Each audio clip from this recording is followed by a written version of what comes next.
I've been doing this for about 8 months, but before that, for about 20 years, I was an FBI agent. And as an FBI agent, one of the things I was fortunate enough to do was actually go to Quantico, our behavioral analysis unit, and for 8 years, you learn the traditional kind of violent crime, so serial homicide, crimes against kids and things like that. But in addition to that, my specialty, you have to specialize in something, was looking at hackers and insiders. So I actually had a program to go out and actually interview hackers and insiders to try to get an idea as to how they think. Do they think different than us? So what I like to do is call this, we're going to take 15 or 20 minutes today and talk about what I call the state of the hack from a mental perspective. And my experience was that these guys shared a lot of the same characteristics as some of the serial killers that you see out there, serial rapists and things like that. They were predators, and I want to try to really quickly make that case to you. The other thing is, before we try to say that anyone who we think is doing bad stuff is different, there's an assumption that's made that they are different, right? Is really a hacker different than a black hat is different than a gray hat or a white hat or somebody in the IT community? Is there a difference, right? Because we make an assumption that there is something in them that's different. So is that always the case? And how do we think when it comes to technology and security and things like that? So we'll talk about that very, very briefly. So it's completely different than Richard's presentation. I try to take the human side, and what we like to say at Cylance for Services is it's a combination of human intelligence plus artificial intelligence. Both of those things is what we try to use to secure your network. And what I'm not saying is all this stuff about technology and data science isn't important. It is, but it also does something to all of our brains when we start to think about it. And so sometimes as human beings, just thinking about technology can jam us up a little bit. So this is what we're going to talk about real quick. I'm going to tell you about a cyber extortion case I worked when I was at the profiling unit. One of the first behavioral analysis kind of cyber profiling cases that we looked at. We're going to talk about predators. What are predators? What do they do? How are they? I'm going to tell you that I think that hackers are like predators. Not all of them, but a lot of them are. What does that mean? What does that mean for you? Very, very high level stuff. My goal is when you walk away from here, it'll give you a different perspective as to how to look at all this here, what we're doing at Cylance and everything else. Blind spots that we have. We're going to talk real quickly about a blind spot that we have as human beings, right? We all have them. I'll talk about services very quickly, and then we're going to do a Q&A. So in 2007, when I was a profiler at the FBI, one of the first cases that I worked was a cyber extortion matter. And this is probably a lot of our worst nightmares. So an individual, a hacker, had broken into a major insurance company and had stolen over 1 million PHI account data for that company. And if you take a look up here, it's the worst possible PHI data. This is a screen capture of a spreadsheet he sent to the CEO to say that, hey, I have this, and if you don't deliver $200,000 in e-gold currency by X, I'm going to put this all over the internet and give it to whoever wants it, right? Publish it out on the darknet. And so if you see up here, I blacked out a lot of the stuff, but it's herpes simplex without complication, HIV with specific infections, and so 1 million different accounts that he had. So in this kind of a scenario, what we try to do, they contact the profiling unit, and I spent a lot of time, and this is tough coming from an aerospace engineer from Annapolis, but I spent a lot of time when I went to the profiling unit, not only going back to school and get my master's in forensic psychology, but also learning psycholinguistics. Because it makes a lot of sense when you're interacting with somebody cyber-wise. One of the things that is very, very helpful is learning about language, what words people use, to know that they're actually going to do something when they say they're going to carry it out, and maybe to get some kind of a psychological edge on what type of person it is if I'm interacting with them. So even though this guy thought he was interacting with the CEO of the company, and he started emailing using a Tor browser and an offshore email account, he was actually interacting with me over a period of 4 weeks. I was reading his emails, I was writing back as the CEO. And so one of the plans we have is just to start to get the guy to communicate. And the thought is always, if we can get them to communicate, somewhere along the line they're going to mess up. And if they mess up, maybe it'll give us an opportunity to catch them. That's basically the FBI, one of our main strategies. So I'm interacting with them, and I'm interacting with them as the CEO. And one of the things I'm trying to tell him is, hey, I'm the CEO. I don't understand this e-gold stuff. You want me to transfer $200,000 in e-gold? I'm not going to be able to do that. I don't know anything about this. I got to keep this quiet. I can't bring in everybody in the company. Remember e-gold, right? And it was all brand new back then. Now it's, what, there was no big deal.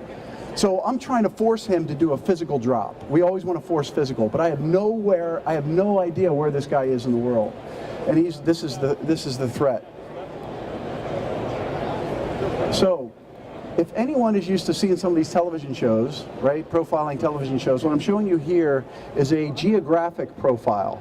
It turns out that what this guy was doing was he was war driving around a major suburban area in the United States where he actually lived. And periodically, when he's interacting with me, we probably sent 20, 25 emails over the course of 4 months. While he was periodically signing in and out of the Tor browser, it was leaking his IP data. So what we did was we said, hey, hunting, right? Hunting, war driving is a type of hunting and predatory behavior. So let's try to take that IP data and put it into a geographic profile software and see if we can get an idea as to where he is. Now, geographic profiling software, it's very, very specialized, developed by a guy named Kim Rosmo, who's up in Canada. Fantastic guy, very, very smart guy. But it deals with things like kill sites, abduction sites, body disposal sites. That's how the algorithm was actually worked. What we were putting in there was the IP address of the wireless access point that he was actually accessing. And so this was the beginning part of our profile, our geographic profile that we put on. So if you look at this, orange and red is hotter. There's a greater chance that he lives in these areas than something cool, like one of the cooler areas. We got really lucky over about 3 or 4 weeks, and at one particular time he went and signed into a recreational facility, a very large recreational facility, and started using the wireless access there. And so for one day, we had the 196 people that actually signed in to the gym, and we started crossing that with our geographic profile. And if you see, what we ended up doing is we ended up coming up with a name of the 196 with the actual, this is a little bit better of a profile that we have here, but we actually ended up crossing DMV records with who signed in that day for 196. And it's the only case where the FBI actually took the name of an offender and said, here, field office, this is the name of the bad guy. And it was right before, a day before, we had pushed the guy to do a physical drop. So we were going to start with $10,000, drop it in a physical location, and it was around this city.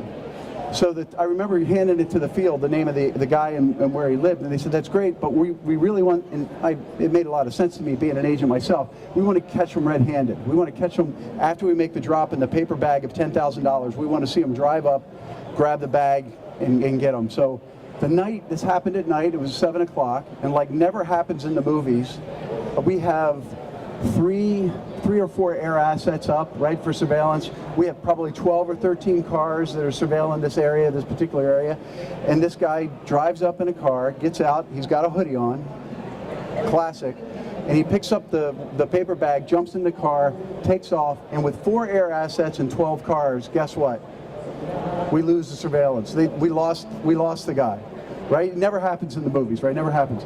But luckily, since we had the address and the name, we all vectored to where where he was. We kicked down the door, FBI, he's opening up the bag, and we got him red-handed, right, with the bag. But the reason I tell this story is because my belief, and I'll talk about it here in a second, is that a lot of the hackers that I interviewed and talked to, they were predators, right? And here we are using a software that actually does geographic profiling based on predatory type behavior, right? Where are you going to dump the body? Where are you going to kill the person? Where do you first abduct them?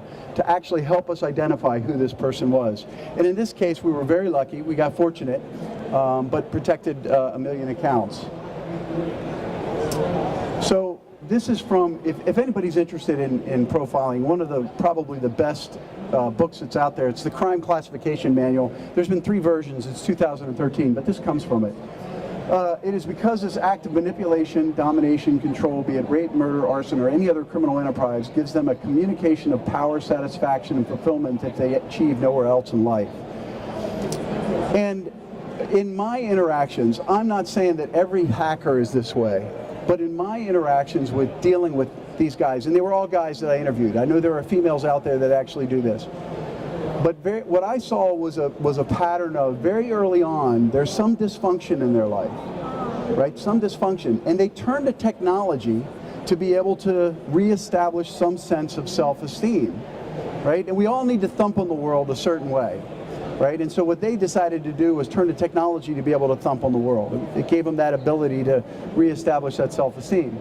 What I also found was, and I would guess, if my theory would be, is that the issue for a lot of these guys, and they were the guys that I interviewed, probably about 24, they didn't have a strong authority figure in their life either. Surprise, surprise, right? Think about some of the hackers that you either have read about or think about. They didn't have somebody that, like my dad, that told me, hey, I brought you into this world. If you don't obey me, I'm going to take you out, right? Maybe that might have been a little drastic, but not so much. I mean, they didn't have someone to give them a rule set that they could internalize. And that's what I would say. And this really sums up at least how I felt about the guys that I interviewed. They were predators, and people ask me all the time, even before I worked at Cylance, they were like, would you hire a hacker? And I'd say, you know what? I had a bunch of hackers that were sources of mine when I was an FBI agent. I would run things off of them, right? I'd bounce them off, I'd pay them for their information, but I wouldn't hire a hacker because I do believe on some level it is need-driven behavior. They need to color outside the lines. They need to thump. They need to reestablish this sense of self-esteem that they lost probably very early on. So in hunting predators, what can you learn when you're looking at your networks? One of the things I like to say is it's all about control, right? So no matter what your security stack is, make sure you understand how they're coming in, how they leave, how would they control you? Very, very similar to a physical predator, right? We at the profiling unit, we had a chance to do a lot of interviews of abductors, both child and adults. And one of the things that we learned, and what I tell people in every presentation I get, because this usually comes up, what would you recommend to your wife or kid when it comes to a physical abduction? Well, except for James Bond, it never gets better for anyone once they leave the scene of the abduction. And a lot of these guys that we had talked to, and again, they were all guys, said that had the child, had the woman, had the guy done anything when we first brandished a gun or a knife, we would have been out of there, right? We would have been out of there. But this sense of control is also very, very important to them. And part of it is pathological. They have such dysfunction early in their life that having that over-controlled sense of how they live their life is part of it, right? They like to do things certain ways is what I would say. Here's a big one that I think is really important for cybersecurity. They're single-minded, right? We're going to talk about this in a moment. They look for the low-hanging fruit, but once they're onto you and they're focused on you, they're really focused on you, right? You want to make sure that you're pretty much locked down, which is one of the most important things in containment, right? Just because you've been able to get rid of all the bad stuff in your network, you better make sure they're not coming back, because generally they're going to be coming back, right? They're going to have single-mindedness. Once they get a target, they want to focus on that target. Loan sharking. Anybody know what loan sharking is? Social engineering, right? One of the most powerful things in human behavior is reciprocity. I do something for you, Daniel, you're going to want to do something for me, right? It's part of being a human being.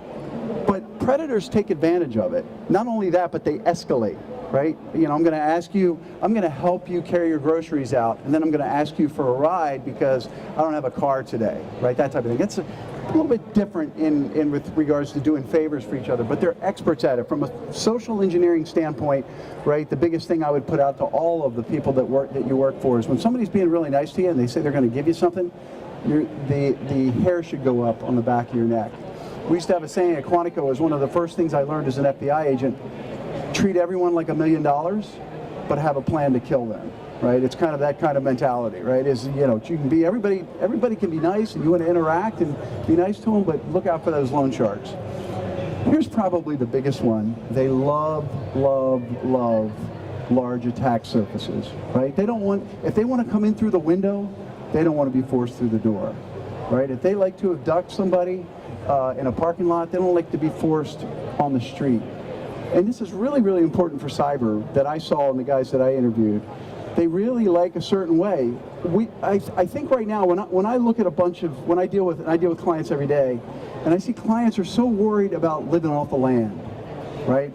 Not using malware, living off the land, being able to pivot, lateral movement, never use any malware whatsoever. I go, wow, that's great, that's fantastic, but the vast majority of people that you're dealing with, you need to take care of your large attack surfaces of malware and some of your basic stuff, and then worry about living off the land, right? And I see people ignore that all the time, which makes them a high-risk victim. They love high-risk victim pools, right? They do. They're going to gravitate around it. You know, we used to have a saying, or we've done lots of different estimates in the year when I was in the profiling unit. How many serial killers do we have out there? And there are estimates from 15 to 20, and people are like, 15 to 20, we never hear about it. It's because they prey off victim populations. They prey off the degenerate, people that are homeless, right? The prostitutes that we all have in our societies. And in cyber, they're preying off you with regards to malware. If you're not taking care of your tier 1 alerts, and 99.7% of your malware, you're not doing what you should be doing, right? Because they're going to look for you. They're going to look for you. And there's too many of them out there, unfortunately, when it comes to cyber, right? There's more than 15 or 20 of them. Let's seek high-risk victim pools. The other thing is that they're feeders. Anybody ever hear that term before? What's a feeder? A feeder wants you to react to them, right? A feeder hates when you're trying to predict and when they have to react to you. They want you to react, which is really one of the best things I like about Cylance is the preventative mindset, right? Is we're not saying forget, detect, and respond. I mean, we do it, Mary can tell you, we do it all day long, every day. We're talking to clients who are in a jam and needing us to help them with regards to response. But if your mindset is one of prevention, you're going to be at least mentally ahead of them, at least in the game. So something about predators to take away. The other thing is they want anonymity. Right? The one thing a predator wants to be able to do is come back and do it again. So I say this because maybe not necessarily in this vertical that we're talking about today, but in a lot of verticals that are out there, attribution is a big thing. I think part of being a human being, if somebody's going to come through your house and steal something in your house, you want to know who it was, right? Attribution is always an answer that you're going to want to have. But we have to be really careful because there's something we call in profiling called staging. It's when it's so obvious who the actual perpetrator is, you got to make it look like it's somebody else. And so I tell people, like robberies going bad. The worst thing you can ever do if you walk into your house is stand in front of the door. Get out of the way of the door if there's a burglar there, right? Get out of the way. He does not want to interact with you, right? You get out of the way. It's not a personal type of a crime. So when we see a robbery going bad where a spouse is dead, we immediately as profilers start looking at the other spouse. It's part of the profile. Now, there's a lot of different ways we treat that, but that's the way we go. But when it's too obvious from an attribution standpoint, if we're talking about Fuzzy Bear or whatever APT we're talking about, if it's too obvious that an IP address comes back to 3 or 4 blocks from the Kremlin, I get worried, right? That's because we can stage all of this. You guys who are sitting down here can stage a lot of who they want to make it look like, especially once that malware is out there.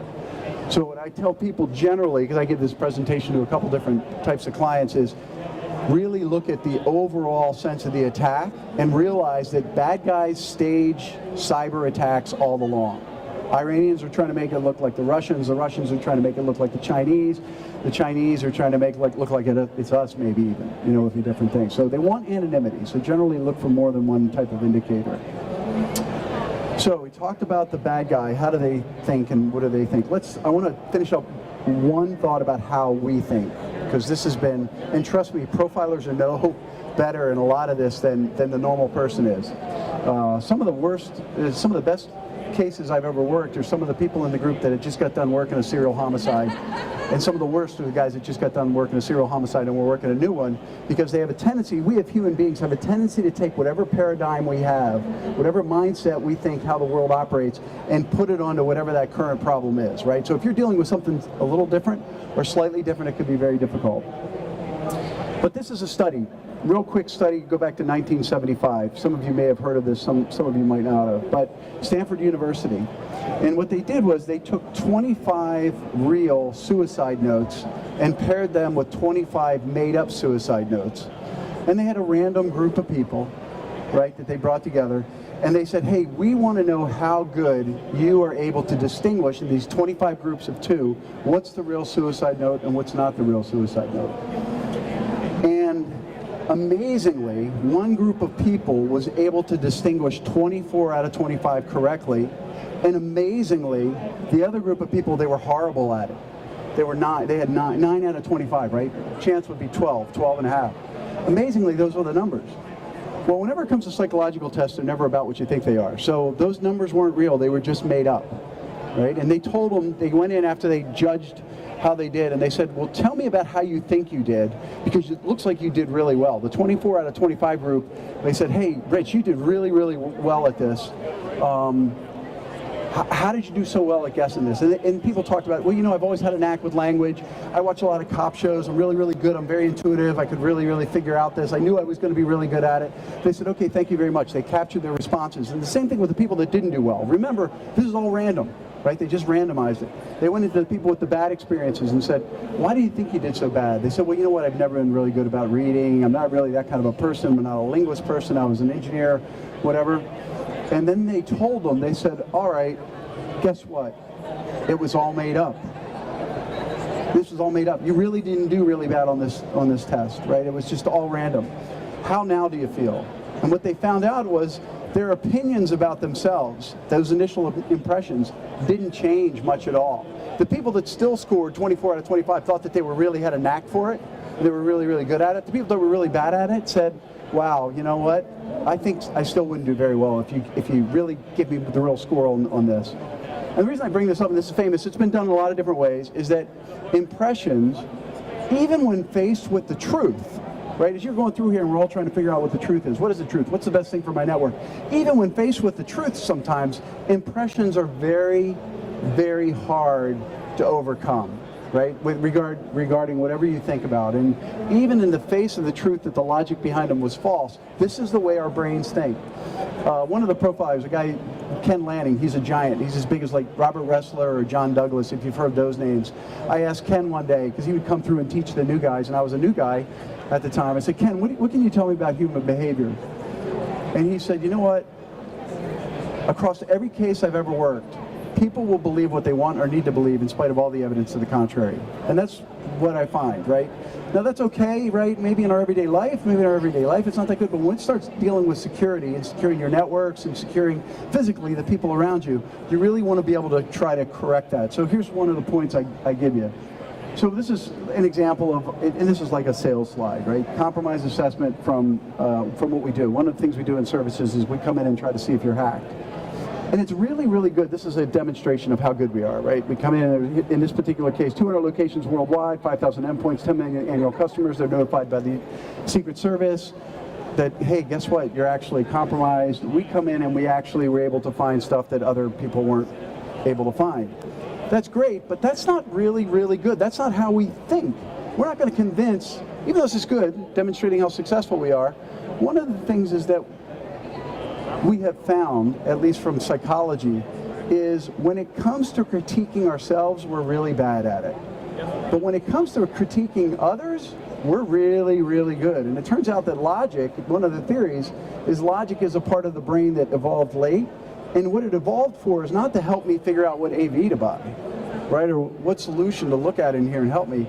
It helped me so that, Daniel, if you and I are in the same tribe, and you say that you're sick one day and you can't go out and hunt, I can figure out logically, are you really sick or are you just bagging it, right? So we're really, really good sometimes thinking when it comes to critiquing others, right? Makes sense, right? I think all of us could probably use this example. So one of the things I say is think about the implications, right? Whenever you're trying to decide, or you're trying to convince a boss or trying to convince a client, you know, that maybe they're going down the wrong path. Think to yourself, what are the implications and consequences if you continue on this path? And also, what if you had a friend doing this? Right? What if you had a hospital in this vertical and they were continuing to not address certain security concerns and stuff like that? What would you say to them? And sometimes it's able to flip a little bit of that. And then emotional stakes. Even though we all think we're cognitive thinkers and we think logically, we're not. We could talk about a bunch of other things if we had time, about a lot of experiments that say we might think we're thinking cognitively and making logical decisions, but it's emotional. So try to think about the emotional stakes for your people, right? How hard are you working them in incident response and things like that? So finish up, here's a quote. I know he often said that music was a bigger weapon for stopping disorder than anything on earth. John Carr, he's talking about his former co-worker, Wallace Hartley. Does anyone know who Wallace Hartley was? Give you a hint. Iceberg. Titanic. He was actually the band leader on the Titanic. And so this is a fantastic book that was written by Steve Turner in 2013. He was trying to figure out, okay, when they were playing, you know, on the deck of the Titanic when the ship was going on, did they really realize what kind of a situation they were in, or what was the deal? And so they did a bunch of interviews, and they talked to John Carr, and he was basically, their belief was, no, he actually probably realized that the ship was going down, but his belief was that in order to make people feel better, he was going to play music, right? So I like to finish up with this slide because I'm not saying don't listen to the music, right? But make sure you've done everything you can, right, to save the ship from sinking first, right? Is like why I like to end with this. So services, let me stop the finger fire here. So services at Cylance, we have, what we like to say is all the services we have are AI driven, combination of human intelligence plus artificial intelligence. We have incident response retainers, both for clients that are already product clients and for non-product clients. I can tell you that I think that one of our branding efforts should be, if I'm old enough to say this, the Maytag repairman. Remember the old Maytag repairman that was out of a job because we really don't see a lot of clients. I can't see, I've worked for the company 8 months, that are product, that own the product, but a lot of times obviously, but we do incident response retainers for product people that own our product and also non-product people. Tabletops, we do forensics, we do compromise assessments if you think that your network might be compromised. We do red team, IoT embedded systems, industrial control systems, threat zero, all different types of training. If you have any questions about them, please reach out to me, talk to me now, talk to me afterwards. I'd love to talk to you about what we do. Thank you for your attention and sitting in. I know I recruited a couple people to sit in here, but I really appreciate it. Any questions? We covered a lot of material, right? How the bad guys think, how we think.